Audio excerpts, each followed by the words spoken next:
JIPL का बहुत बहुत शुक्रिया। इतने पेचीदा विषयों से निकल के संगीत की स्वर लहरियों में पहुंचने तक समुद्र की लहरों की तरह हम लोग पहुंचे हैं। ज़िंदगी कई बार बहुत सारे सवाल करती है, ज़िंदगी बहुत सारी चीज़ें पूछती है।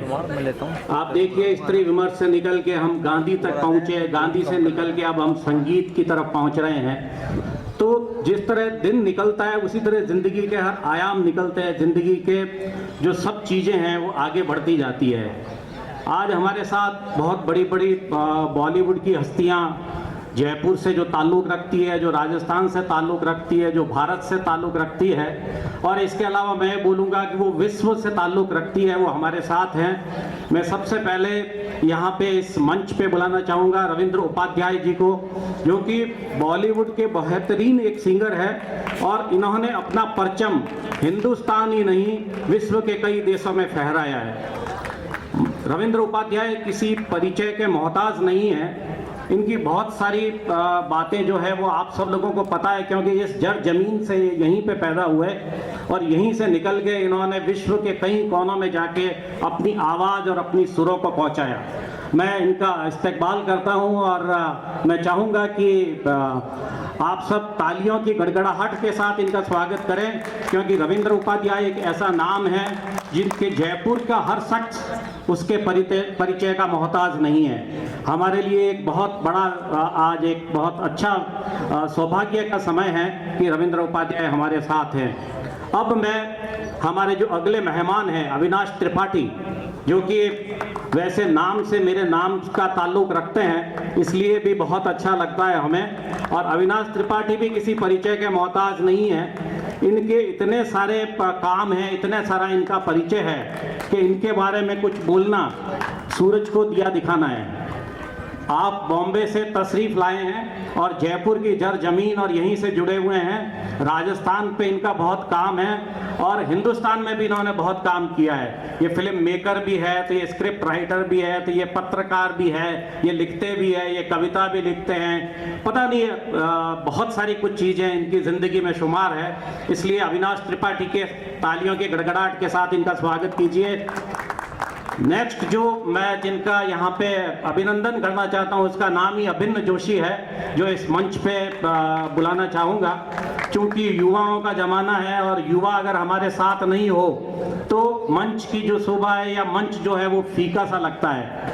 ये नई पीढ़ी के शुमार है और रिश्ते में मेरे पुत्र होते हैं, तो इसकी जो हर इबारत है, ये जो कुछ लिखता है वही मेरी इबादत है। तो जो कुछ लिखता है उसकी इबादत करके ये यहाँ तक पहुँचा है। अभिनंदन नई पीढ़ी का गायक है, ये लिखता भी है, गाता भी है और कंपोज भी खुद करता है, इंडी पॉप सिंगर है। इसके बाद में विकास माहेश्वरी जी को यहाँ पे तारुफ कराना चाहूँगा। ये म्यूज़िक प्रोड्यूसर है। प्रोड्यूसर जो होता है वही तो ज़िंदगी के असली मायने सिखाता है, क्योंकि प्रोड्यूस वो करता है। संगीत का निर्माण अपने आप में एक बहुत बड़ी विधा है और उसका निर्माण करना ही सृष्टि के निर्माण के बराबर होता है। तो इनके लिए भी आप तालियों से इनका स्वागत कीजिए। और जब इस तरह की महफिल सज जाती है और इस तरह के लोग हमारे साथ होते हैं, तो अब हम उस जॉनर से निकल के, गांधी और स्त्री विमर्श के जॉनर से निकल के संगीत की लहरियों में कुछ देर के लिए खो जाएंगे। और इतने अच्छे अच्छे गायक और सुरों के सारथी यहाँ पे बैठे हैं, तो ज़्यादा ये शोभा नहीं देता है कि ये मंच मेरे पास रहे। मैं कुछ हल्के हल्के से प्रश्न पूछूंगा और ज़्यादा समय जो है चाहूँगा कि रविंद्र उपाध्याय जी, अविनाश त्रिपाठी जी, अभिन्न जोशी और माहेश्वरी जी के पास। तेरा ये विषय नहीं है, संगीत तू बात मत कर। जैसे हम लोग एक बार किसी दुकान पे गालिब की गजल का कैसेट ढूंढ रहे थे, एक बुजुर्ग वहाँ खड़े थे, उन्होंने बोला ये तुम्हारा काम नहीं है, आप गालिब आपका विषय नहीं है। तो किसी के बाप का वो नहीं है, गालिब हमारा भी उतना ही हक है जितना किसी का है। तो मेरा ये कहना है कि बच्चों को भी उतना ही स्थान मिलना चाहिए जितना बड़ों को। तो अभिन्न से मैं ये पूछूंगा, मेरा जो जॉनरा है उसे हम इंडिपेंडेंट म्यूज़िक कहते हैं। Indie stands for independent, not Indian. तो डिफरेंट डिफरेंट जॉनरा होते हैं, जैसे बॉलीवुड हो गया, बॉलीवुड में we have pop rock, progressive rock, alternative and all. But इसमें भी वही जॉनरा होता है, बस उससे पहले एक इंडिपेंडेंट शब्द जुड़ जाता है। तो मैं पहले वो ख़त्म बता देता हूँ कि इसमें डिफरेंस क्या होता है। इंडिपेंडेंट स्टैंड्स फॉर कि मैं सारा चीज़ खुद ही करता हूँ, मैं खुद रिकॉर्ड करता हूँ, मैं खुद प्रोड्यूस करता हूँ गाने, मैं खुद उन्हें डिस्ट्रीब्यूट करता हूँ, मैं खुद ही मार्केट करता हूँ। अगर हम दूसरे सेक्टर्स में जाएं, जैसे बॉलीवुड हो गया, बाहर का जो साउथ इंडियन जितना भी अपना म्यूज़िक है, या हॉलीवुड का जो म्यूज़िक है, उनके अंदर they have पीआर्स, marketing companies, specific recording engineer, studio engineer जो ये सारा काम करते हैं, वो चीज़। मेरा जो राइटिंग स्टाइल है, earlier I use to write, जो मैं उस टाइम बिकॉज मैं स्टार्ट कर रहा था, आई यूज़ टू राइट पोइट्री पहले, और अभी भी लिखता हूँ, बट अभी मैं इतना नहीं लिखता हूँ पोइट्री। तो जो आपके दिमाग में ये होता है कि आप जो देखते हो वो लिखते हो, पर अभी I started writing fictional songs, कि मैं कोई चीज़ सोचता हूँ और फिर मैं वो लिखता हूँ, कि मुझे वो चीज़ लिखनी है जो मैं एक्चुअल में लिखना चाहता हूँ। ये नहीं कि अब जैसे अगर मुझे कोई चीज़ नहीं दिखी कि मैं एक बुजुर्ग आदमी को देखना चाहता हूँ, लिखना चाहता हूँ, मुझे नहीं दिखे, तो ऐसा नहीं मैं गाना नहीं लिखूँगा। तो मेरे को बस यही है कि अब मैं उन चीज़ों पर वर्क कर रहा हूँ। मेरा पूरा म्यूज़िक इसके ऊपर होता है। जैसे कुछ गाने हैं, जैसे एक गाना है सब बातें, तो उसका कोरस है सब बातें कोई तुम्हारा नहीं, चंद्र आते हैं आगे सवेरा नहीं। तो ये ऐसे ऐसे मैं गाने लिखता हूँ। अभी recently I started writing love songs which is थोड़ा सा डिफरेंट, बट या मैं ये जानना चाहता हूँ कि लिखते लिखते कब ये गीत संगीत जो है, कविता से संगीत की तरफ कैसे रुझान हो गया? क्योंकि ऐसा कहते हैं कि ज़िंदगी अनुभवों का एक समंदर होता है। लोग 50 साल में कविता नहीं लिख पाते। एक होती है भौतिक एज और एक होती है बौद्धिक एज। तो कई बार ऐसा लगता है कि बौद्धिक एज और भौतिक एज के बीच में सामंजस्य जरूरी है। कुछ लोग 60 साल की उम्र में बच्चों सी बातें करते हैं और कुछ लोग 20 साल की उम्र में बूढ़ों सी बातें करते हैं। तो जो synchronisation between these two ages is important, ऐसा मुझे लगता है। ये कब ये सब इतना जल्दी कैसे गीत लिखना, संगीत लिखना, ये कैसे संभव हो पाया? अनुभव कैसे हो गया ये सब कुछ? आपको तो पता है, तो मैं बता देता हूँ। तो मैं जब छोटा, अभी भी छोटा ही हूँ, बट उससे थोड़ा और छोटा था, तब मेरे पूरे परिवार में, पूरे घर में क्लासिकल म्यूज़िक, गज़लें और जितने भी शायरियाँ, ये सारी बहुत टाइम से चलती आ रही हैं।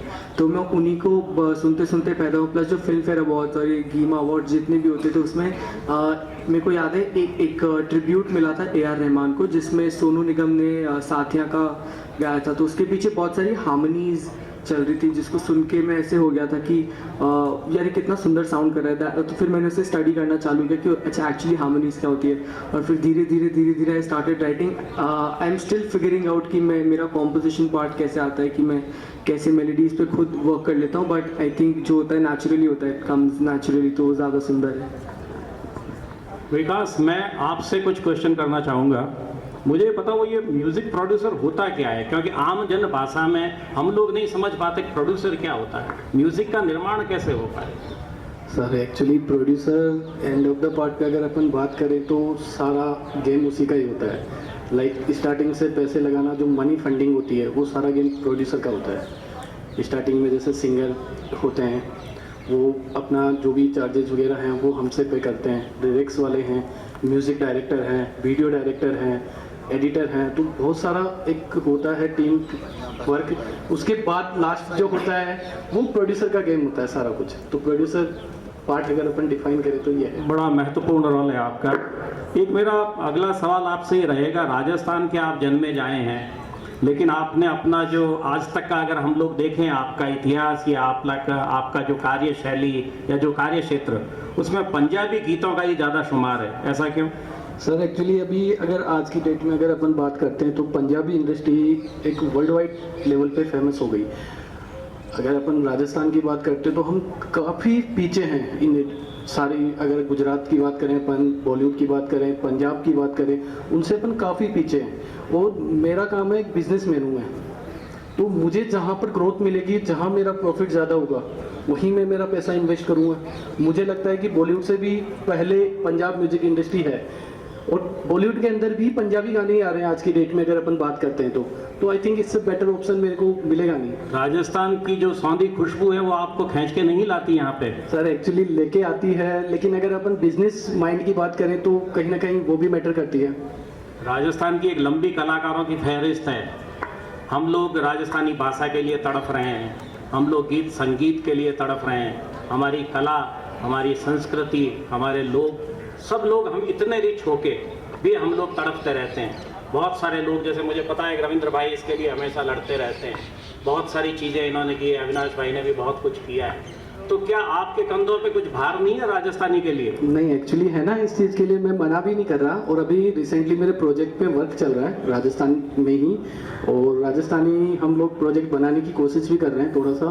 तो उसके लिए थोड़ा सा टाइम चाहिए हर एक चीज़ को प्रॉपर बनाने के लिए। ऐसा नहीं है ना कि एकदम से सब कुछ हो जाए। अभी जो रिसेंटली मेरे प्रोजेक्ट हैं, पहले उनको वो रिलीज पे आ जाए, देन उसके बाद फिर अपन ही करते हैं राजस्थानी। वेरी ऑब्वियसली जब मैं राजस्थान से हूँ तो मैं राजस्थानी भी प्रमोट करूँगा ही। तो दिल में आपके राजस्थान के प्रति कुछ भावनाएं, और हम यही चाहते हैं कि आप राजस्थान की जड़ जमीन से हैं तो राजस्थान के लिए कुछ काम करें। क्योंकि अगर प्रोड्यूसर ही राजस्थान के लिए कुछ काम नहीं करेगा तो हम सब लोग तो फिर आगे कैसे बढ़ेंगे? क्योंकि आपने बताया कि प्रोड्यूसर ही पैसा अरेंज करता है, प्रोड्यूसर ही संगीत का मार्केटिंग करता है। तो हमें तो इतना ही समझ में आता है कि प्रोड्यूसर अगर राजस्थान के लिए कुछ करेगा तो हमारा गीत संगीत आगे बढ़ेगा। तो हमारी आपसे यही इल्तजा है, यही रिक्वेस्ट है कि आप हम सब लोगों के लिए ये काम करें। अब मैं रविंद्र भाई के साथ कुछ क्वेश्चन करना चाहूँगा।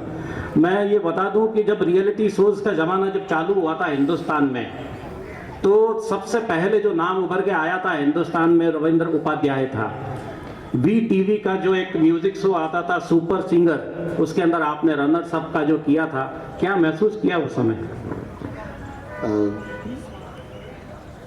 सबसे पहले तो मैं ये बता दूं कि मुझे अभी कैसा महसूस हो रहा है। अपने घर में अपनी बातें और आपकी बातें, सबके दिल की बातें सुनना, और उतने ही धैर्य से जितने बाकी सभी श्रोता सुन रहे हैं हम भी सुनते रहे। बहुत अच्छा। मैं माफ़ी चाह रहा हूँ, थोड़ा सा डाइवर्ट होकर वापस घूम के आऊँगा इस बात पे, क्योंकि ये प्रश्न पिछले 15 सालों में 1500 बार मुझसे पूछा गया और वो लगभग एक ही जवाब होता है, जी अच्छा लग रहा था। हाँ, उसमें एक करेक्शन है, मैं I was the winner of Channel V Super singer.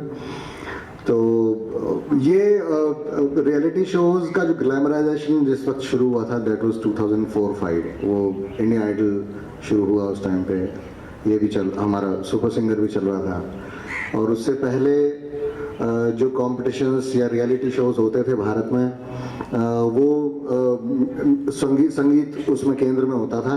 बाद में जब ये वाले रियलिटी शोज़ आए तो ग्लैमर ज़्यादा बढ़ गया, उसमें फेस वैल्यू बढ़ गई। क्योंकि मैंने सारेगामा में भी मैं गया हूँ, 2000 में गया था मैं गया, वकील भाई गए हमारे जयपुर के, वकील मोहम्मद वकील और रहमान भाई गए। उससे पहले भी बहुत सारे कलाकारों ने भारत में जयपुर को मतलब हम लोगों ने रिप्रेजेंट किया था। लेकिन वो टाइम पर ग्लैमर नहीं मिलता था, और ग्लैमर नहीं होने की वजह से एक सबसे बड़ी समस्या ये होती थी कि मध्यम वर्गीय सर्विस क्लास फैमिली से बिलोंग करने वाले बच्चों के साथ सबसे बड़ी दिक्कत ये होती है कि मम्मी पापा इस बात पे सबसे ज़्यादा डांट लगाते हैं कि भाई तू जो काम कर रहा है उससे तू रोजी रोटी कमा के खा पाएगा कि नहीं खा पाएगा।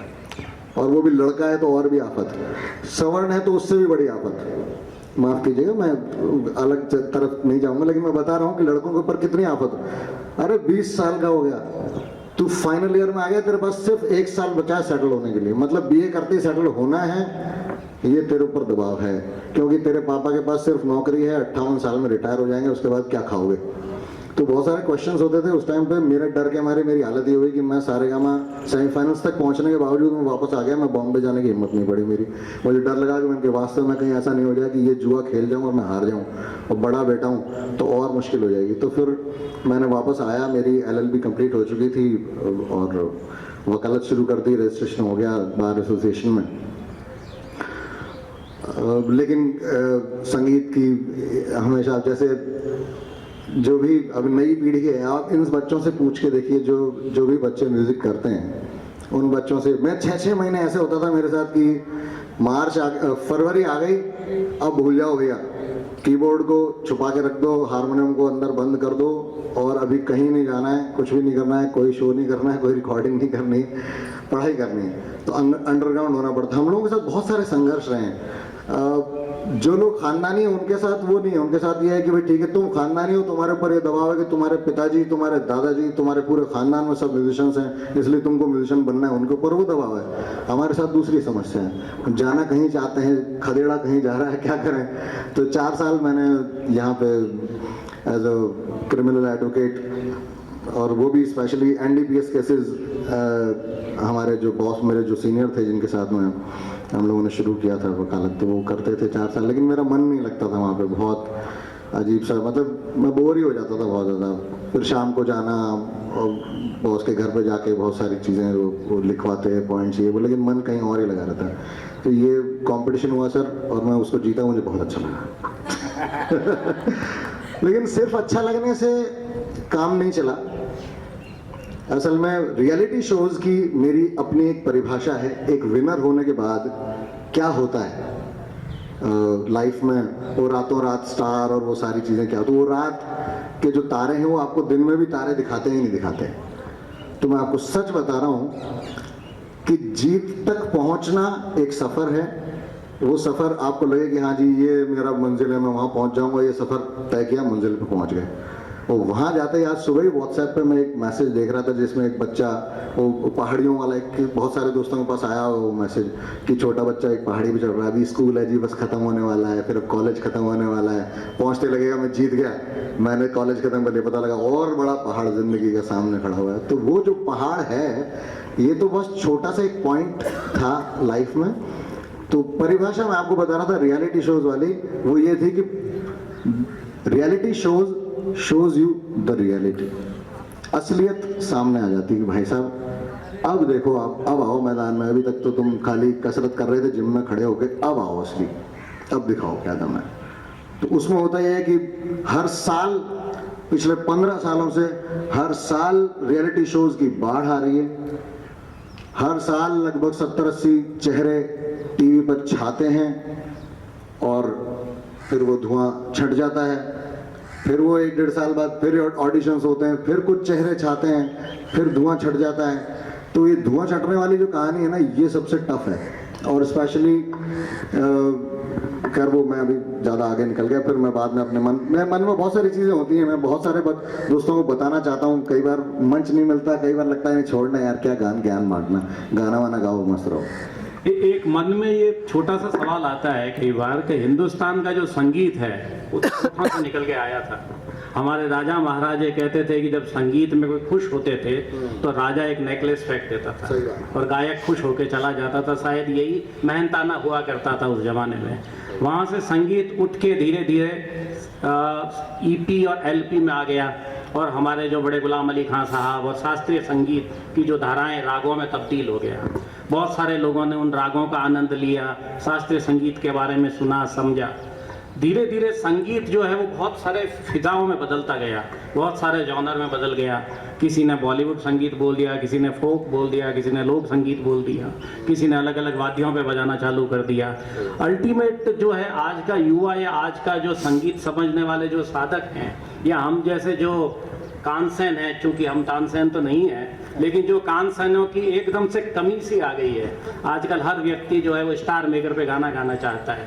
क्या बात है। सुना है कि हर व्यक्ति जो हर दूसरा आदमी बोलते हैं आप गाते हैं क्या, तो हमने बोला हाँ हम भी गाते हैं। तो कोठों से मुजरों से निकल के संगीत का स्टार मेकर तक का जो सफर है, इसके बारे में आपकी क्या राय है? बहुत इंटरेस्टिंग और बहुत ही प्यारा आपने क्वेश्चन फ्रेम किया है जिस तरह से, बहुत ही बढ़िया अच्छी बात कही।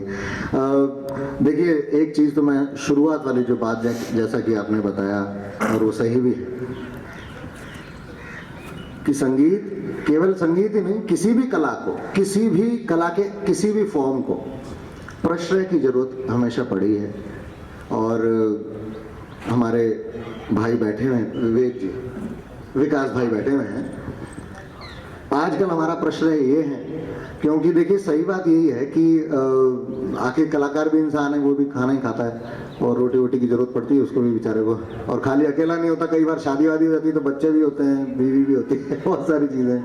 तो कहने का मतलब यही है कि राज दरबारों में जो प्रश्रय मिलता था, आश्रय मिलता था संगीत को, वो बहुत ज़रूरी था सर। और इसी वजह से मुझे लगता है कि संगीत चलता रहा और फेमस होता रहा। अभी एकदम नई वाली बात बता देता हूँ, यहाँ पे आपने कहा कि सभी लोग सिंगर्स हैं, तो मैं तो कहता हूँ ये अच्छा है, हम लोगों के लिए बड़ा अच्छा है। कारण है उसका वो ये कि जहाँ पहले लोग डर रहे यार मैं गाऊँ, पहले बाथरूम सिंगर कहलाने तक में भी और क्या भाई नहीं मैं सिंगर नहीं, मैं तो बाथरूम सिंगर हूँ। आज अभी आदमी फटाफट से स्टार मेकर या किसी भी ऐसे ऐप पे अपना वीडियो अपलोड करने से भी नहीं डरता। अब उसको सारे टूल्स मिल गए हैं, उसको एफएक्स मिलता है, उसमें वो ट्यूनर भी मिल जाता है, बहुत सारी चीज़ें हो जाती हैं। तो अच्छा है ना, संगीत का प्रचार प्रसार ही तो हो रहा है, इसमें बुराई क्या है। और दूसरी चीज़ लगे हाथ भाई कुछ बिजनेस भी जनरेट हो रहा है, एप्लीकेशंस हैं, डाउनलोड हो रही हैं, सारी चीज़ें हो रही हैं, डेटा बर्न हो रहा है और लोग पसंद कर रहे हैं, अपनी दिनचर्या पूजा भी चल रही है और सब कुछ हो रहा है, तो बढ़िया है। इस बहाने से कम संगीत के बारे में हल्ला गुल्ला होता रहता है ना सर, तो वो अच्छा है। मैं हमेशा इसी चीज़ को मैं मतलब नकारात्मकता तो देखो हर जगह है, अब नेगेटिविटी की तो लिस्ट बहुत लंबी है, मैं गिनाना शुरू करूँ तो ख़त्म ही नहीं हुए, लेकिन फिर भी मैं ये कहता हूँ कि अच्छा है। इस बहाने से संगीत गाने हर एक के मन में, हर एक की ज़ुबान से निकलते हैं, सब लोग गाते हैं, एंजॉय करते हैं और म्यूज़िक के नज़दीक रहते हैं, बहुत अच्छी बात है। सर मेरा अगला क्वेश्चन है, मैं ये जानना चाहता हूँ कि संगीत में रियाज का क्या महत्व है, क्योंकि आज की जो जनरेशन है वो शॉर्टकट है। आईपीएल का ज़माना आ गया, लोग 20-20 पे जा रहे हैं, आने वाले वक्त में पता नहीं क्रिकेट मैच 5 ओवर के होने चालू हो जाए, क्योंकि ज़िंदगी जो है शॉर्टकट में जीना चाहते हैं। शॉर्टकट कीज़ आ गई, कंप्यूटर में भी शॉर्टकट कीज़ का ज़माना है, ऑल्टर डिलीट, फटाफट ज़िंदगी जीना चाहता है आदमी। 40 तक अपनी ज़िंदगी जी के जाना चाहता है, फटाफट भाग रहा है। तो इस वक्त के अंदर आपको क्या लगता है, लोग रियाज करते हैं कुछ? नहीं, रियाज तो साहब देखिए बिना रियाज के तो पॉसिबल नहीं है, और T20 भी पॉसिबल नहीं है सर, जब तक उसने बल्ला घुमाना नहीं सीखा होगा या बॉल फेंकना नहीं सीखा होगा तो वो T20 भी नहीं खेल सकता। तो रियाज की उतनी ही ज़रूरत है, उतनी ही इम्पोर्टेंस है। कोई रनर चाहे यूसेन बोल्ट को बोल दो भाई 1 साल तू ऐसा कर, आराम कर, हिलना ही मत, खाना वाना खा, अब तेरे मन में है जो कर, उसके बाद सीधा ओलंपिक में दौड़ियो, तो मेरे को लगता है वो भी नहीं दौड़ पाएगा, और दौड़ पाएगा तो शायद सबसे लास्ट नंबर पे खड़ा होगा। तो रियाज की तो वही इम्पोर्टेंस है साहब। मुझे लगता है कि जिन दोस्तों को ये ऐसा है, अगर उनको मन करता है गाना गाने का या कोई भी कला के क्षेत्र में आने का, तो रियाज तो इम्पोर्टेंट है, वेरी। Thank you sir. मुझे ऐसा आइडिया है कि स्वच्छता अभियान से भी आप जुड़े हुए हैं। जब हम सुबह उठते हैं तो कई बार सुबह उठते हैं तो एक गीत सुनाई देता है, आप सब लोगों के कानों में एक संगीत आता है, गीत सुनाई देता है, आप चाहो न चाहो लेकिन वो तो कानों में आएगा। बिल्कुल आएगा। और वो जब आएगा सर, की आवाज से जो जो बाहर नहीं निकलती वो भी बाहर आती है। तो जयपुर जब उठता है या राजस्थान जब उठता है या हिंदुस्तान जब उठता है तो रविंद्र उपाध्याय की आवाज से उठता है। शायद आपकी बीवी बाद में उठाती होगी, पहले रविंद्र उपाध्याय उठाते हैं आपको। नहीं, मैं खुद भी उठता हूँ सर पहले। तो ऐसे इतने सोशल कॉज से आप जुड़े हुए हैं, स्वच्छता अभियान से भी जुड़े हैं। मैंने सुना है कि आपने ट्रैफिक नियमों पे भी कोई फिल्म म्यूजिक दिया है, तो इसके बारे में बताएं कुछ। ये मेरी जिम्मेदारियां हैं जो मैं हमेशा पूरी करता रहता हूँ। जो भी सोशल कॉजेज़ पे कुछ भी म्यूज़िक से जुड़ी हुई कोई चीज़ अगर होती है तो मैं पूरी कोशिश करता हूँ उसमें अपना पार्टिसिपेट करूँ, अपना योगदान दूँ जितना भी मुझसे पॉसिबल होता है। और स्वच्छता अभियान में मुझे अच्छा लगता है कि जब मैंने गाना गाया था जयपुर एंथम, तो जयपुर 39 नंबर पे आ गया था, पता नहीं कौन से नंबर पे है, लेकिन वो गाना आप सुन के अभी भी कई बार अभी तो अभी कोरोना वाला गाना चल रहा है इसलिए वो टाइम पे गाना चलता था वो, जाग गया मेरा जयपुर, जान गया मेरा जयपुर, स्वच्छता की परिभाषा पहचान गया मेरा जयपुर, सबसे अव्वल आना है ये ठान चुका मेरा जयपुर, स्वच्छ है मेरा जयपुर, स्वच्छ रहेगा जयपुर। तो ये गाना गाते गाते आप लोगों ने सबने बहुत साथ दिया था। मैं तो कहता हूँ गाने वाने का मतलब नहीं, स्वच्छता तो हमारे नॉर्मल एक नॉर्मल, आज भी तो नहा धो के आए हो तो फिर टेंशन क्या है? स्वच्छता तो एक जीवन का हिस्सा है, उसमें कहाँ समस्या है।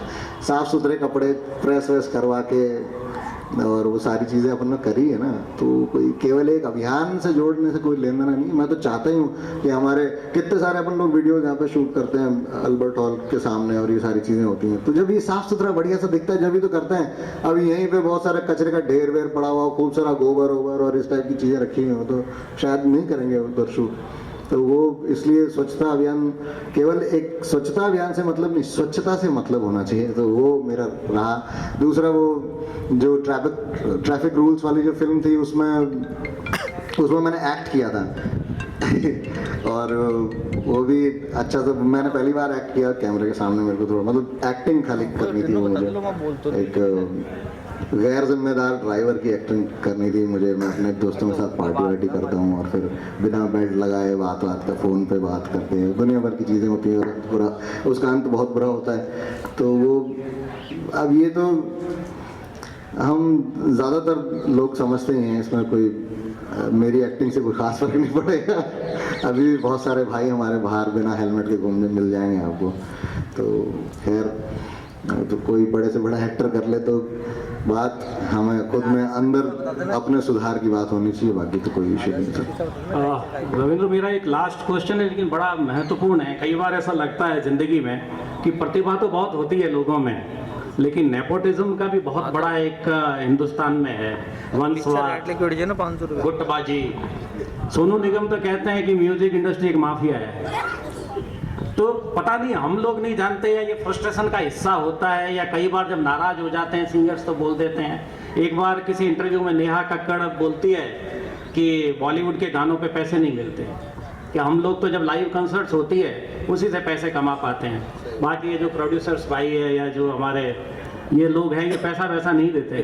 तो ये क्या होता है, ये वंशवाद क्या होता है, गुटबाजी क्या होती है? हम लोग तो आम जनजीवन, राजस्थान के आम लोग हैं, हमें नहीं पता। थोड़ा इसके बारे में आप प्रकाश डालिए। ये थोड़ा टफ वाला क्वेश्चन आ गया सर। वैसे ही पिछले 2 सेशन बहुत गंभीरता से और बहुत गंभीर विषयों पर गुजरे हैं। मुझे लगता है कि इस सेशन में थोड़ा और लाइट होना चाहिए। एक काम करूँ, अगर आपकी इजाजत है, 50 का 1000 जो मेरा काम है वो कर लूँ पहले, है ना? ठीक। क्योंकि क्या होता है ना, माइक्रोफोन हुए और मेरे को गाने को नहीं, थोड़ा हल्का गाने को नहीं मिले तो थोड़ा सा मुझे बोलना कम आता है, गाना में थोड़ा मज़ा आता ज़्यादा आता है। और हमारे इतने प्रिय मित्र सभी यहाँ बैठे हुए हैं जो कि मुझसे गाना सुनने में ज़्यादा, मेरे ख्याल से उनको ज़्यादा मज़ा आता होगा। मैं आऊँगा इसको छोटा सा जरा सा इतना सा जवाब दूंगा, ज़्यादा लंबी चौड़ी तो बहस हम लोगों ने टीवी पे कर ही ली थी।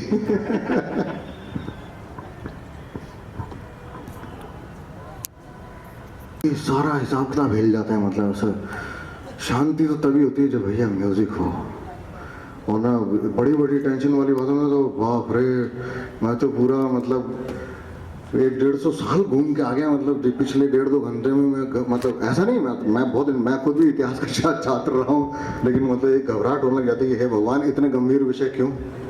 जीवन में वैसे ही टेंशन कम है क्या? हाँ,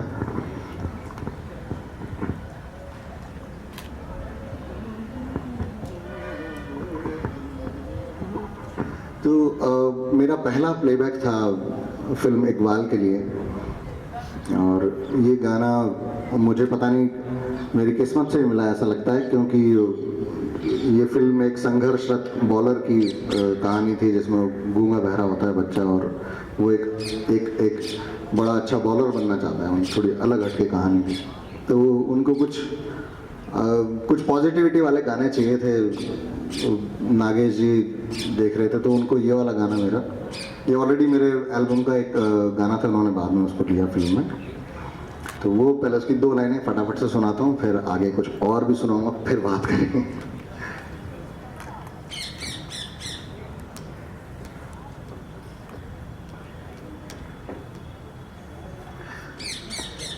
आँखों में सपना, सपनों में आशा, आशा है जिंदगी हो, आशा है जिंदगी हो, आशा है जिंदगी। धड़कन सुनाए, सरगम सजा के दिल आज गाए, आंखों में सपना, सपनों में आशा, आशा है जिंदगी, आशा है जिंदगी, हो आशा है जिंदगी। तो थैंक यू। ये गाना मतलब मैं जब मैं जीता था उसके कोई 5-6 महीने बाद ये फिल्म रिलीज हो गई थी, तो मैं बहुत अपने आप को किस्मत वाला समझता हूँ कि बिना वंशवाद के गीत मुझे मिल गए। आपके प्रश्न के बहुत सारे उत्तर इसी में आ जाएंगे सर। जो और एक मेरे को बात बताओ, आज अगर मेरा बेटा, अगर वैसे इतना अच्छा सिंगर नहीं है वो, लेकिन अगर अच्छा सिंगर हो और मैं उसको अपने किसी स्टेज शो में अपने साथ ले आऊं, बेटा एक गाना तू भी गा दे, चलो अपन दोनों मिलके गाते हैं। अब हाँ, समस्या वहां पे है कि वो महाबेसुरा गाए और मैं उसको धनाधन प्रमोट करता जाऊं, तो वो तो है वंशवाद। अन्यथा कोई टेंशन नहीं, किसी भी कलाकार को प्रमोट करना कोई बुरी बात नहीं। आज भाई साहब आप इतने सारे आर्टिस्ट्स को प्रमोट कर रहे हैं, नया प्लेटफॉर्म देते हैं, भाई क्या बुराई है, अगले का अगर कुछ भला हो जाए क्या क्या। हाँ ये ज़रूर है कि उसमें गुण होना चाहिए, निर्गुण नहीं होना चाहिए, समझे। अब मैं दुर्गुण नहीं बोल रहा तो ये अगर अच्छा कलाकार है तो चाहे किसी का बेटा हो, बेटी हो, भाई हो, कोई इशू नहीं। अगर अच्छा कलाकार नहीं है तो वो अपने आप ही दर्शक उसे साइड में कर देते हैं, उसमें ज़्यादा फर्क नहीं पड़ता। वो 1-2 फिल्में झेलनी पड़ेंगी, झेल लो, क्या आफत आ रही है, खर्चा वो कर रहा है, तुम्हारा क्या जा रहा है। टिकट मत खरीदो, अगर आपको किसी स्टार के बेटे को नहीं देखना है आप जाके टिकट ही मत खरीदो, खत्म कर दो कहानी। वंशवाद की अगर उसमें दम होगा उसकी फिल्में चलेंगी, अच्छी एक्टिंग करेगा चलेगी, नहीं चलेंगी तो खत्म कहानी। तो इसलिए ये विषय उतना ही सरल है सर। देखिए विवाद के विषय तो मैं किसी भी चीज़ पे विवाद कर सकता हूँ। ये माइक्रोफोन पे पीला है क्यों लगा के दिया, वो लाल वाला मेरे को देना चाहिए था, ये विवाद है, ऐसा क्यों। अरे बढ़िया आवाज़ आ रही है, कोई समस्या ही नहीं है। चलिए अभी वो राजस्थान वाला गाना, हाँ सर। इस गाने को खूब सारा प्यार मिला और मैं आपसे सभी मेरे दोस्तों से एक बार फिर से रिक्वेस्ट करूंगा, मेरे यंगस्टर जितने फ्रेंड्स हैं यहाँ पर, आप भी और सीनियर्स आप भी।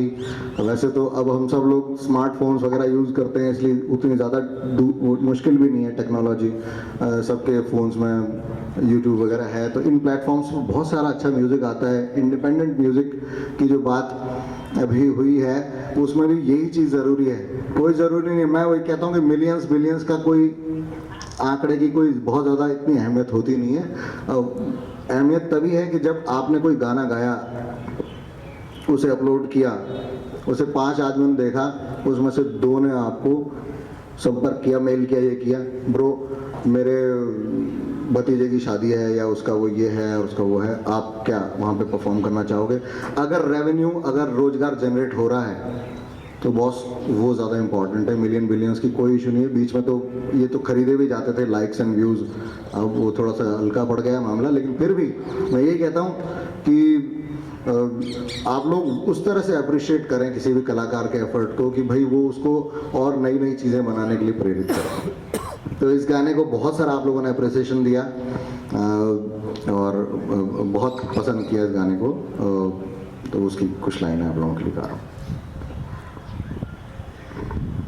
थारा रूप रंग सो कोई सोनो नाई जग में, थारा रूप रंग सो कोई सोनो नाई जग में, सूरज चंदा के बहतो सागर मन जग सारो अब ना भावे, तारा रूप रंग सो कोई सोनो नाई जग में, तारा रूप रंग सो कोई सोनो नाई जग में, हरियाला बनाओ नादान बनाओ, हरियाला बनाओ नादान बनाओ, मैं सुती बादल मल बनी न क्यों जगाड़ियो, मैं सुती बादल मल बनी न क्यों जगाड़ियो, जयपुरिया गयो नादान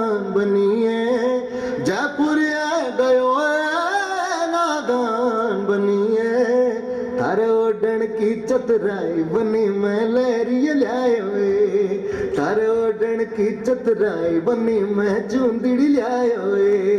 हरियाला बनाओ नादान बनाओ, मैं सुती बादल महल बनी न क्यों जगानी हो।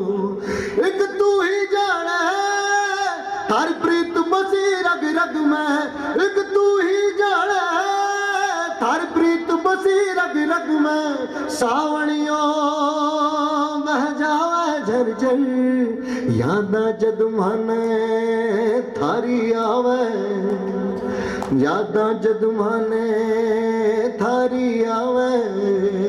हरियाला बनाओ नादान बनाओ, मैं सूती बादल महल बनी न क्यों जगानी हो। ये आपके लिए एक बहुत बड़ा विषय है कि राजस्थानी गीत संगीत में जो एक सुर और जो एक खिंचाव है वो रविंद्र भाई की आवाज़ में आपको नज़र आता है। राजस्थान के अंदर हर युवक, हर वृद्ध, हर अधेड़, हर बच्चा इस गीत को जरूर गुनगुनाता है, चाहे वो बाथरूम में गाता हो, चाहे स्टार मेकर पे गाता हो, चाहे रोड पे घूमता हुआ गाता हो, ये गाना जरूर गाया जाता है। सुना आपकी आवाज़ में कुछ रूहानी कुछ रूह है। तो सूफी का जमाना है सर जी हाँ जी। और हमें अच्छी तरह पता है कि सऊदी कहीं पे दुबई में जी। आपकी एक शाम में कैलाश खेर साहब का एक जो गाना है उसकी बड़ी फरमाइश हुई थी, तो सैया गाना अगर आप यहाँ पे सुनाएंगे तो। बिल्कुल सर, मैं इनफैक्ट मैं एक दो गाने सुनाऊंगा। और मैं यहाँ पे एक छोटी सी, मेरे सभी मित्रों से पैनलिस्ट भी शायद इस बात पे हाँ बोलेंगे। देखिए साहब, संगीत की तो कोई ज़बान होती नहीं है, ना कोई प्रदेश होता है, ना कोई जो है सीमा भी नहीं होती। इसलिए हमको, मैं फिर वही कहता हूँ कि टेंशन काहे बात की लेनी भाई। पंजाबी म्यूजिक यहाँ चल रहा है, वहाँ चल रहा है, बॉलीवुड में चल रहा है, हम हरियाणवी पे भी डांस कर रहे हैं, सारी चीज़ है ना। प्रॉब्लम क्या है, संगीत होना चाहिए एक चीज़। रही बात हमारी खुद की, हमारे प्रदेश के म्यूजिक की रूट्स इतनी गहरी हैं साहब कि कितनी खुदाई कर लो ये नहीं निकलने वाली, ये नहीं निकलने वाली, ये इतनी ही गहरी रहेंगी। वो हमारे अंदर जो मन में बसी हुई है उसे कौन नहीं। कमर्शियल वैल्यू किस म्यूजिक की होती है, किस म्यूजिक की नहीं होती, ये बाजार पे डिपेंड कर, बाजार बदलता रहता है, सब कभी चढ़ता है कभी उतरता है, कोई फर्क नहीं पड़ता। म्यूज़िक तो म्यूज़िक ही रहेगा। हम ऐसा नहीं है, हमारे म्यूज़िक में भी बहुत सारे डांस नंबर्स हैं, बहुत सारी बीट हैं, थम्पिंग बीट्स हैं, बहुत रूह है, बहुत गहराइयाँ हैं हमारे राजस्थान की। इसलिए मैं हमेशा कहता हूँ ठीक है बाजार के हिसाब से पैसा लगाओ, मानी बात, कभी उल्टी धार में पैसा लगाओ। और उल्टी धार पे जब भाई साहब चीरते हुए निकलते हैं ना, तो जो दो टुकड़े निकलता है, सर्राट जाता है तीर एकदम सीधा। टेंशन मत लिया करो, अच्छा म्यूजिक देखो। आप तो ये देखो कि ये जो भी आप प्रोड्यूस कर रहे हो या जिसके लिए जिस भी कलाकार को अगर आप सपोर्ट कर रहे हो, वो जो म्यूजिक जो प्रोड्यूस कर रहा है वो उसमें क्या हिसाब किताब है, वो उसमें हिट होने की चांसेस हैं कि नहीं। लैंग्वेज तो देखो ही मत सर, चाहे अरे भोजपुरी वाले हिट हो रहे हैं सर, कोई भी हिट हो जाता है, कोई फर्क नहीं पड़ता। तो ये रही बात। और हाँ, दो लाइनें फटाफट सुनाता हूँ, फिर मैं पंजाबी पे भी आऊँगा सर। मुझे पंजाबी भी बहुत पसंद है और मैं अभी आज इसी बहाने इस मंच से हमारे बहुत ही आदरणीय, मुझे पर्सनली मैं उनका बहुत बड़ा फ़ैन रहा हूँ। अभी 2 दिन पहले स्वर्गवास हुआ है सरदुल सिकंदर जी का, जो कि बहुत जाने माने बहुत बड़े आर्टिस्ट रहे। पंजाबी लोक संगीत, फिल्म संगीत और फिल्मों में भी हर जगह उन्होंने इतना योगदान दिया। और उनकी सबसे अच्छी बात जो मुझे लगती थी हमेशा कि वो जैसे ये लाइव सिंगिंग को हमेशा प्रमोट करते हैं। मैंने पंजाब में बहुत शोज़ करे हैं सर, बहुत शोज़ करे हैं। वहाँ पे मान साहब के साथ भी मैंने शो किया, सारी चीज़ें करी। यही चीज़ मुझे समझ आई कि वहाँ पे ना वो ट्यूनर वाले जो ऑटो ट्यूनिंग वाले सिंगर्स होते हैं उनसे बड़े नाराज़ रहते थे। वो डीजे वगैरह से भी थोड़ा सा परेशान होते थे कि यार ये डिजिटल नहीं होना चाहिए। अगर आपको गाना है तो आप सीधा, अरे गला ख़राब भी तो क्या हुआ, सामने वाले को पता पड़ेगा सर कि गला ख़राब है, उसमें क्या प्रॉब्लम है, छुपाना क्या। तो वो उनका लाइव म्यूज़िक को लेके बहुत ज़्यादा वो रहता था, जोर रहता था। और सरदूल साहब के बड़े प्यारे प्यारे बहुत सुंदर सुंदर गाने हैं। उसमें से एक गाने की कुछ लाइनें मैं अभी उनको श्रद्धांजलि स्वरूप यहाँ पर इस मंच को मैं आपकी इजाज़त से, और क्या खूबसूरत गाना जयदेव साहब का इसमें म्यूज़िक है, जयदेव कुमार जी, वो भी बहुत बहुत अच्छे संगीतकार हैं और पंजाबी म्यूज़िक इंडस्ट्री में, फिल्म इंडस्ट्री में उन्होंने बहुत सारे अच्छे अच्छे गाने एज अ म्यूज़िक डायरेक्टर दिए हैं जयदेव साहब ने।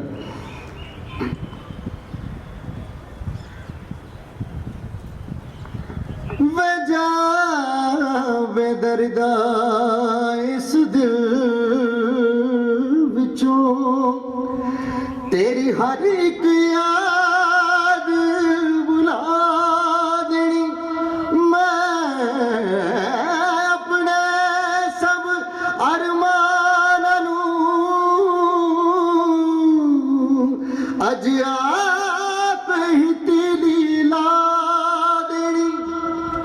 खत टुकड़े टुकड़े कर देने में साड़ देना तस्वीरां नूं, खत टुकड़े टुकड़े कर देने में साड़ देना तस्वीरां नूं। जद तू ही नहीं ताकी करना, तू ही नहीं ताकी करना एना कागज दिया जगीरां नूं। खत टुकड़े टुकड़े कर देने में साड़ देना तस्वीरां नूं, खत टुकड़े टुकड़े कर देने में साड़ देना तस्वीरां नूं, मैं फूक देना तस्वीरां नूं।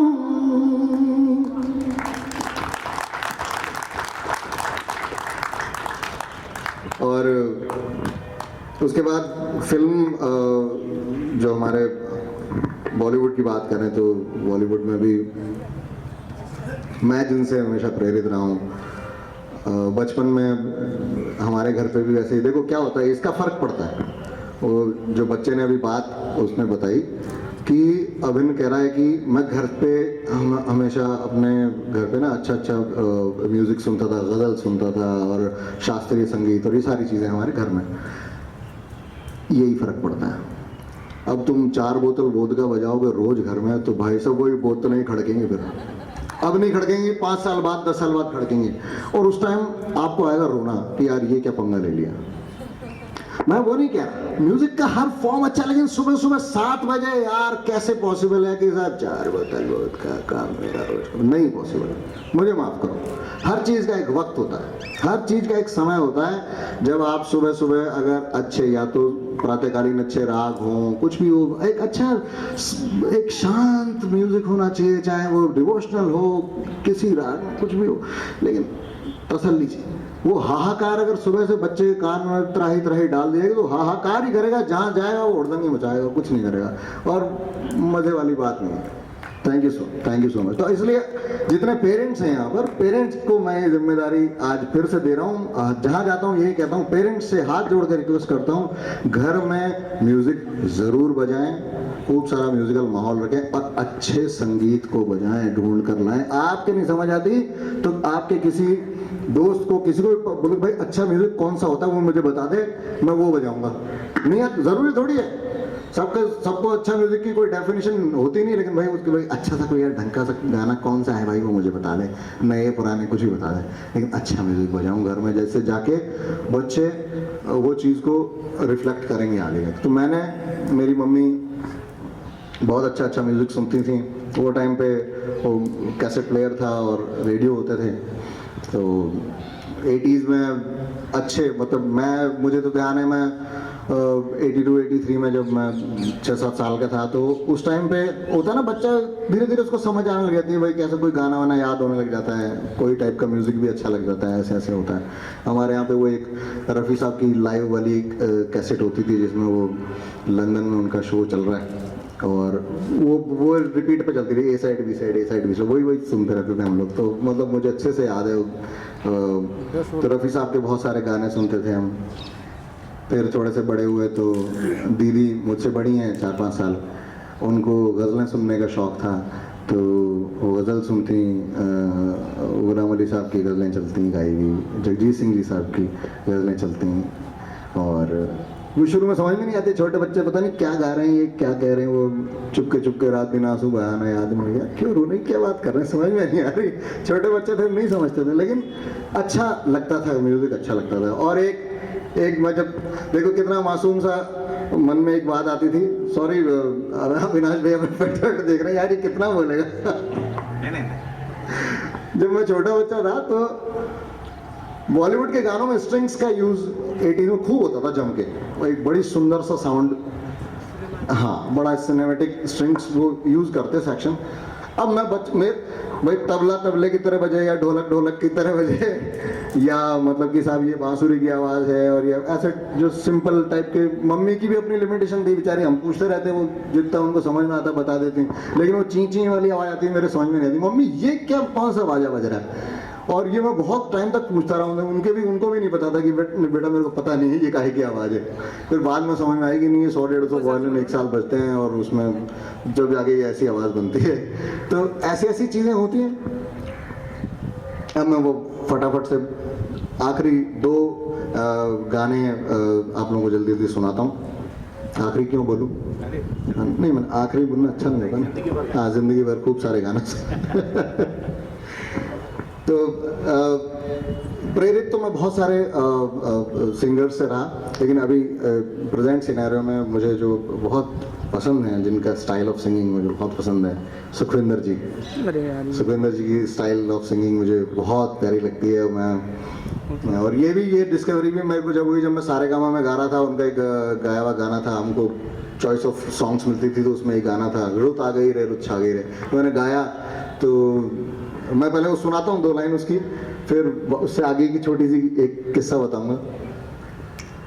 बस 10 होगी ना। रुत आ गई रे रुत छा गई रे, रुत आ गई रे रुत छा गई रे, रुत आ गई रे रुत छा गई रे, पीली पीली सरसों फूले, पीले पीले पत्ते झूमे, पीहू पीहू पपिया बोले चल बाहु में, आ धमक धमक ढोलक बाजे, छनक छनक पायल छनके, खनक खनक कंगना बोले चल बाहु में, चुनरी जो तेरी उड़ती है उड़ जाने दे बिरिया, जो तेरी गिरती है गिर जाने दे, रुत आ गई रे रुत छा गई रे, रुत आ गई रे रुत छा गई रे। तो ये गाना गा के मैं जैसे मैं जब वो मेरा सारे थैंक यू तो खत्म किया मैंने, तो बहुत सारे लोग भाग के बाहर से आ गए, हॉल में शूटिंग चल रही थी, वापस आ गए, क्योंकि हमसे एक दिन पहले सुखविंदर जी आए थे जजमेंट के लिए, तो उन्होंने सोचा कि सुखविंदर जी वापस आ गए और गाना गा रहे रुत आ गए रहे। तो उस दिन के बाद से मेरा जोश बढ़ गया, अच्छा मेरी आवाज़ मिलती है, तो मैं खुश हो गया इस बात से बहुत। तो अभी वो ये सेकंड लास्ट नहीं था, ये थर्ड लास्ट था, मतलब 2 जो बाकी है तो जबरदस्ती घुसा देंगे। अब अविनाश जी टेंशन मत, बोले यार इसकी बकर खत्म नहीं होना। नहीं, लेकिन अभी जब यहाँ से अच्छी चीजें सुनने मिलेगी तो और मजा आएगा आपको। सुखविंदर जी का गाया हुआ एक गाना ना बहुत फेमस है, लेकिन उन्हीं ने एक लाइव कॉन्सर्ट में अपने इस गाने से पहले कुछ 2 लाइनें गाई थी, मुझे और भी मजा आ गया सुन के, तो वो मैं वैसे ही एक बार आपको फटाफट सुना रहा हूँ। ऊंची आलमिया होती आलमिया, लाल खजूरा ते पत्थर जिना दे सावे, जिस दम दे नाल सांझ साडी ओ दम नजर ना आवे, गुलाम फरीदा ओथे दिल नहीं लगदा गुलाम फरीदा ओथे दिल नहीं लगदा जिथे यार नजर ना आवे हाय लाई भी ना गई तन भाई भी ना गई लाई भी ना गई तन भाई भी ना गई ओ मैड मारदा जहान मैनू सारा तेरी मेरी टूट गई सोनिए जिवें टुटिया अंबर तो तारा तेरी मेरी टूट गई सोनिए जिवें टुटिया अंबर तो तारा ओ लाई भी ना गई तन भाई भी ना गई लाई भी ना गई तन भाई भी ना गई तन भाई भी ना गई। बहुत बहुत शुक्रिया। आप तो गानों के समुंदर हैं और समुद्र में से 2 बूंद हमने आज निकाल ली। अविनाश के बारे में तो क्या बोलूं, मेरे हम नवा, मेरे नाम राशि, मेरा सब कुछ मिलता जुलता, लेकिन इनके हम लोग आसपास भी नहीं है।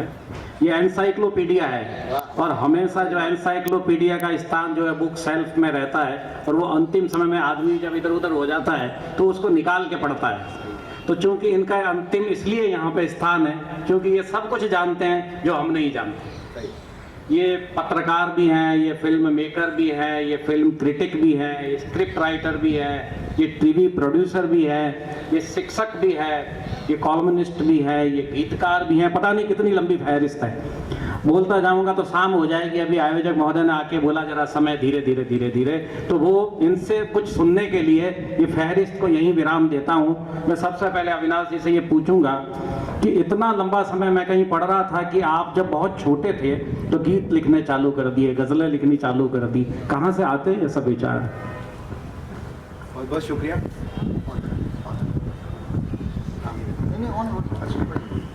बहुत बहुत शुक्रिया अविनाश जी। सबसे मुश्किल मेरे साथ ये होती है कि अक्सर मैं जब किसी पैनल में होता हूँ तो मुझे आखिरी में बोलने का मौका दिया जाता है। तो बहुत कुछ बातें जो मैं पहले कहना चाहता हूँ वो पहले के पैनलिस्ट कह देते हैं, तो मेरे पास कहने को कुछ खास रहता नहीं है। और रविंद्र भाई जिस महफिल में हो और उसके बाद अगर आपको जस्ट कुछ कहने का मौका दिया जाए तो ये आपके लिए वैसे ही होता है जैसे मोदी साहब के बाद राहुल को बोलने का मौका दिया जाए, तो बहुत मुश्किल हो जाती है। ये कमाल के सुर वाले हैं और मैं उतना ही बेसुरा हूँ। फिर भी मैं कोशिश करूँगा। बहुत अच्छी बात अभी कही रविंद्र भाई ने कि एक दिन की जो कामयाबी होती है जो अक्सर रियलिटी शो के लोगों को मिलती है और उसके बाद उनकी ज़िंदगी फिर गुमनामी में चली जाती है और हम लगातार इन चीज़ों को देख रहे हैं।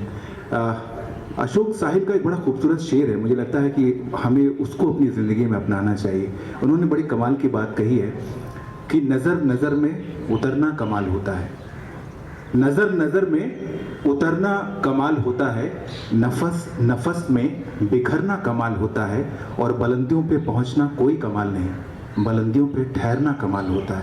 तो जो इंसान बुलंदी पे ठहर जाता है, आजकल के नौजवानों को ये सीखना चाहिए कि ज़िंदगी सिर्फ एक शुक्रवार को आपको कामयाबी के उरूज तक पहुंचा देती है, लेकिन अगले दिन सुबह आपकी दिन थमने लगते हैं। तो आपको ये कोशिश करना चाहिए। और हम बड़े पैदा हो सकते हैं, किसी बड़े घर में हम पैदा हो सकते हैं, एक काम हम बड़ा कर सकते हैं, लेकिन हमें बड़ा बनने के लिए बड़ा करते रहना ज़रूरी होता है। जब तक आप लगातार बड़ा नहीं करते तब तक आप लगातार बड़े नहीं होते। तो ये बहुत ज़रूरी चीज़ है। तो रविंद्र भाई जैसा बता रहे थे कि हम कोशिश करते हैं, हम अपनी ज़मीन की रूट्स को अगर पकड़कर हम ऊंचाई पे जाने की कोशिश करते हैं तो आप धरातल पे भी रहते हैं और आप कामयाबी के उस परचम पे भी पहुंचते हैं जहां पे आप जा सकते हैं। Thank you.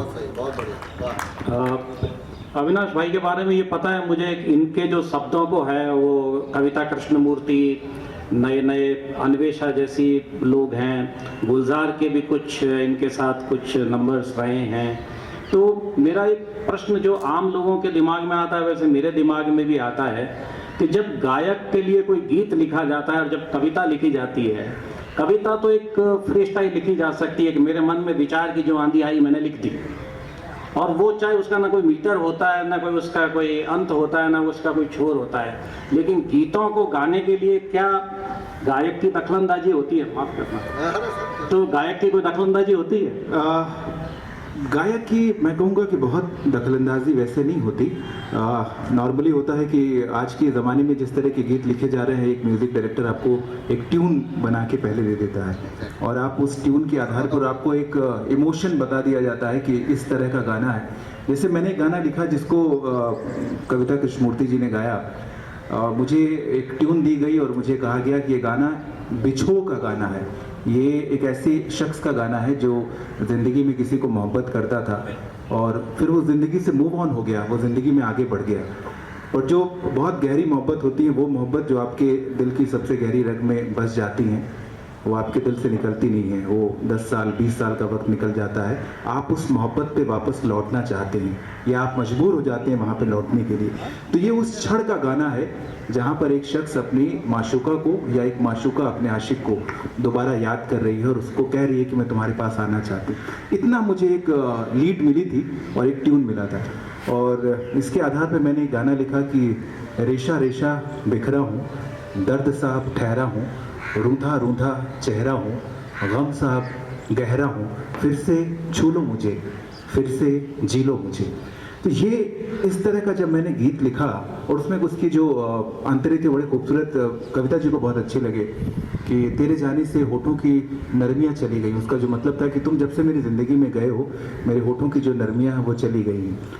तो बहुत सारे मैंने उसमें जो शब्द लिखे थे वो इनफैक्ट उसके कुछ मतलब ऐसे थे जो कविता जी नहीं समझ पा रही थी। मेरे लिए बहुत बड़ी बात थी कि कविता कृष्णमूर्ति जैसी बड़ी सिंगर वो मुझसे बहुत सारे शब्दों के अर्थ और उन शब्दों का गाने में किस तरीके से बुनावट में इस्तेमाल किया गया है, उसका पस मंज़र क्या है, उसकी पृष्ठभूमि क्या है, वो मुझसे पूछ रही थी। और मुझे लग रहा था कि मेरी ज़िंदगी की जो कमाई है, जो हासिल है, वो यही है कि इतनी बड़ी सिंगर को मैं कुछ चीज़ें बताने की कोशिश कर पा रहा हूँ, हालांकि इस लायक में हूँ नहीं। तो उनका दखल नहीं था, बट हाँ उस चीज़ को पूरा समझने की कोशिश, क्योंकि जब गायक गाता है तो पहले उसको इम्बाइब करता है, उस गाने की भावना को पहले अपने हृदय में डालता है, और जब वो हृदय में डाल लेता है और जब उसके साथ एकीकृत भावना उसकी हो जाती है, तब जब वो गाता है तो वो वही साउंड करता है जो लिरिसिस्ट ने लिखा होता है, और वो सामने वाले के दिल तक उसी तरीके से पहुंचता है जैसा लिखा गया। आजकल टीवी डिबेट का ज़माना है और आप लोग तो टीवी डिबेट में माहिर हैं, 300 डिबेट आप कर चुके हैं। हमें ये कई बार आम लोग जो टीवी के सामने होते हैं और जो टीवी के पीछे होते हैं, उनका नज़रिया में बदलाव होता है, क्योंकि जब हम रिपब्लिक टीवी देखते हैं तो डिबेट का मायना अलग होता है। जब हम एनडीटीवी का साहस होना चाहिए, क्योंकि सरकार लगातार उसको मैं कह रहा हूँ उस चुनौतियों पे, कसौटियों पे आप लगातार कसते रहिए। ये एक धर्म होता है किसी भी एक जर्नलिस्ट का, ना ही प्रो होना चाहिए ना ही अगेंस्ट होना चाहिए, लेकिन कसने की जिम्मेदारी ज़रूर एक डिबेटर के पास भी होनी चाहिए और न्यूज़ एंकर के पास भी। एक और विषय आपका, आप शॉर्ट फिल्में बनाते हैं। हमने देखा है कई लोग जो 3 घंटे की फिल्मों में ही कुछ नहीं समझा पाते हैं। मुझे ये समझ में नहीं आ पाता कि आप लोगों ने 750 शॉर्ट फिल्में बना ली, तो ये शॉर्ट फिल्म और बड़ी फिल्म, 3 घंटे की फिल्म में मार धाड़, इतने सारे आइटम, इतनी सारी सब चीज़ें डाला जाता है। आखिर क्या होता है कि ये आप 2 मिनट में ही सब कुछ समझा जाते हैं? तो हम उन लोगों के बारे में क्या समझे जो 3 घंटे की मूवी बना रहे हैं, या फिर ये विधा ठीक है? कुछ हमें समझाइए। हम लोग आम भाषा की, जन भाषा के तौर पर ये प्रश्न कर रहे हैं आपसे। आपने जन भाषा की बात कही तो मैं जन भाषा की सबसे बड़ी कबीर की बात कहूँगा। कबीर ने एक बात कही थी कि 2.5 अक्षर प्रेम का पढ़े सो पंडित होए। तो जब आपके पास 2.5 अक्षर हैं जिसमें दुनिया की सबसे महत्वपूर्ण, सबसे अच्छी बात आप कह सकते हैं, तो उसको 2000 शब्दों में या इतने ज़्यादा में वेस्ट करने की ज़रूरत क्या है? तो अगर किसी बात को मैं बहुत मुख्तसर तरीके से, प्रभावशाली तरीके से मैं कह सकता हूँ और मेरा संदेश सामने वाले तक उसी तरीके से पहुँच सकता है, तो मैं अपनी बात को 3 घंटे में वेस्ट क्यों करूँ? तो शॉर्ट फिल्म का मतलब ये है कि अपनी बात को बहुत मैंने एक फिल्म बनाई थी जो सिर्फ 1.5 मिनट की फिल्म है, और ये बड़ी कमाल की बात है कि उस 1.5 मिनट की फिल्म में एक भी डायलॉग नहीं है। और बिना डायलॉग के मैंने अपने संदेश को बहुत प्रभावी तरीके से लोगों तक पहुंचाया। तो सिनेमा की मुझे लगता है ये जिम्मेदारी भी है, और सिनेमा अपने आप में एक ऐसा क्राफ्ट है जहां बहुत सपोर्टिव क्राफ्ट आपके साथ जुड़े हैं, आपके साथ म्यूजिक है, आपके साथ विजुअल है, वो इतने महत्वपूर्ण हैं कि आप उनके द्वारा अपना मैसेज दे सकते हैं। आपको शब्दों के द्वारा कहकर उसको वेस्ट करने की भी आवश्यकता नहीं होती।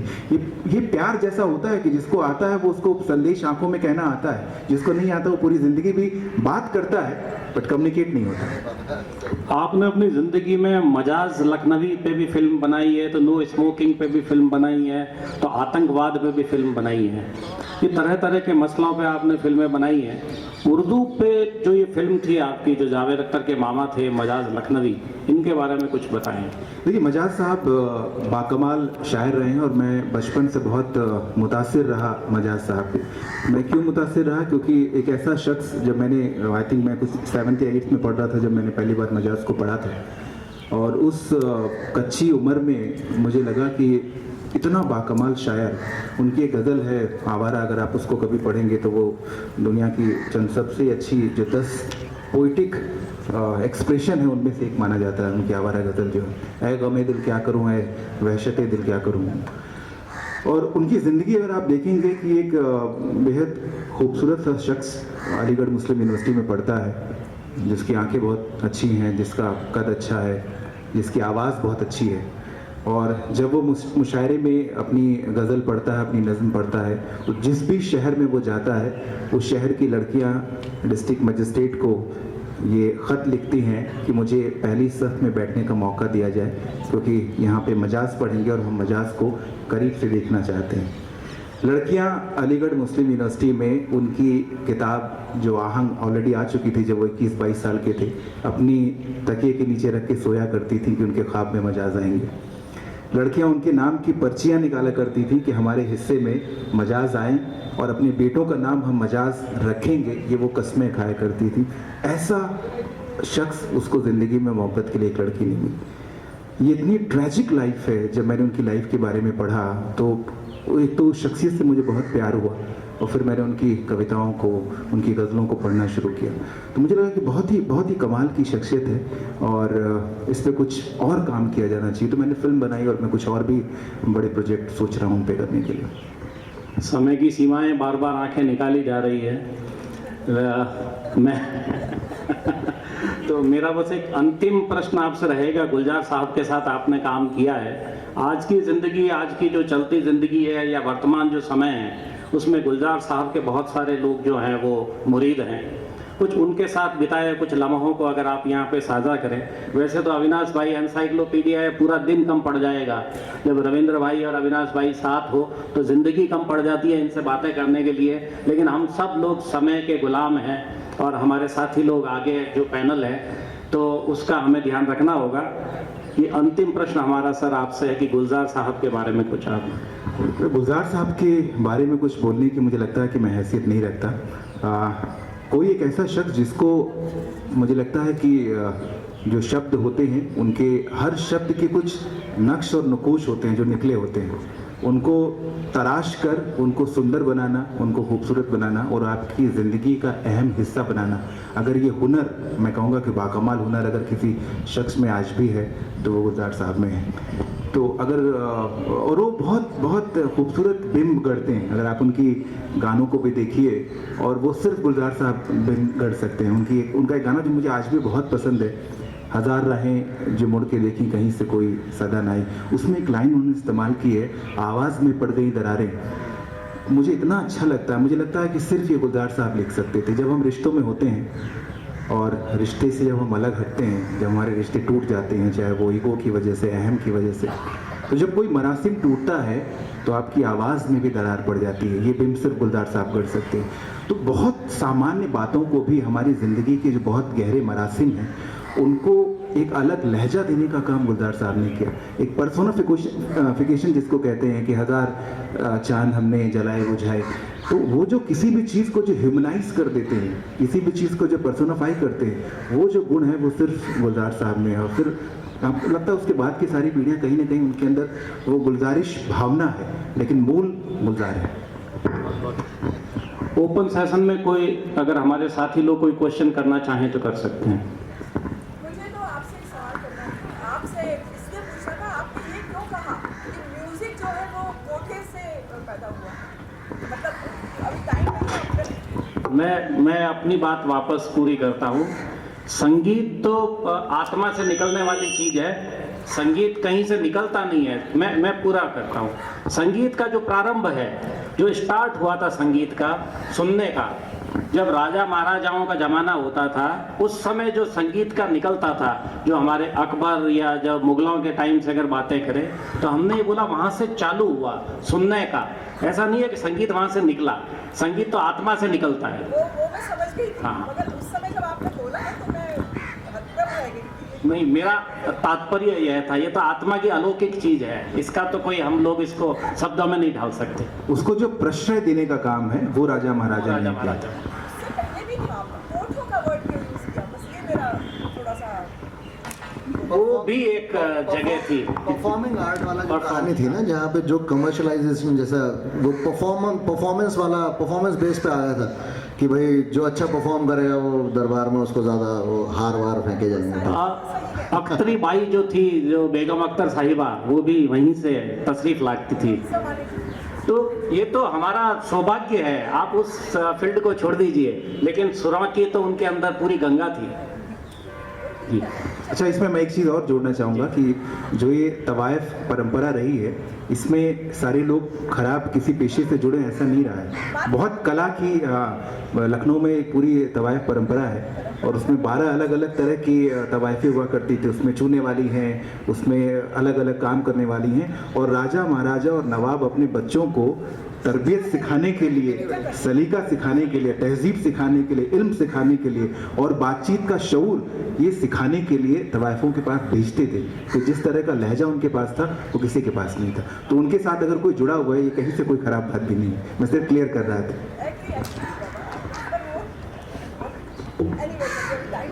और कोई प्रश्न करना चाहें जी?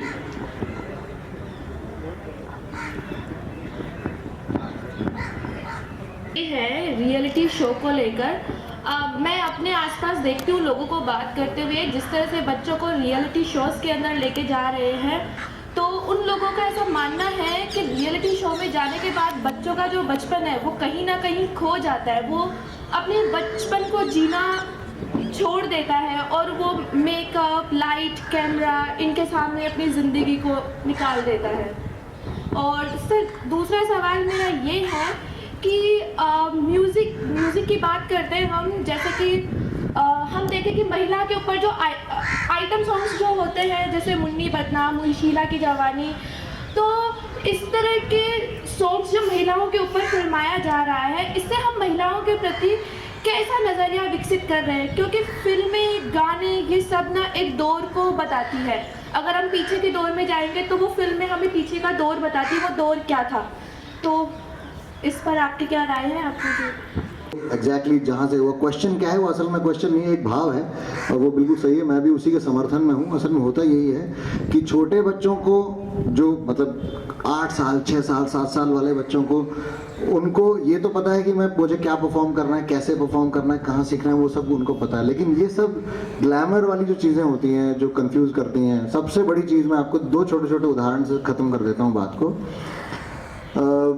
आपने देखा होगा कि रियलिटी शोज में बहुत सारे बच्चे बहुत छोटे छोटे शहरों से आते हैं और बहुत गजब परफॉर्मेंस करते हैं और मतलब पूरे देश भर में उनके नाम हो जाता है, सारी चीज़ें हो जाती हैं। अब होता क्या है, ये मेरी आंखों देखी है इसलिए कह रहा हूँ ये वाली बात, कि किसी एक छोटे शहर से बच्चा आया, एक उस बच्चे की उम्र है 8 साल मान लीजिए या 10 साल, ऐसे कुछ मान लीजिए। वो क्लास 4 में पढ़ता है या क्लास 5 में पढ़ता है। अभी क्या होगा, वो अकेला जाके तो वहाँ शूटिंग कर नहीं सकता है, तो उसके मम्मी पापा भी ऑब्वियसली साथ में आएंगे। मम्मी पापा नहीं आएंगे तो चाचा मामा कोई ना कोई आएगा।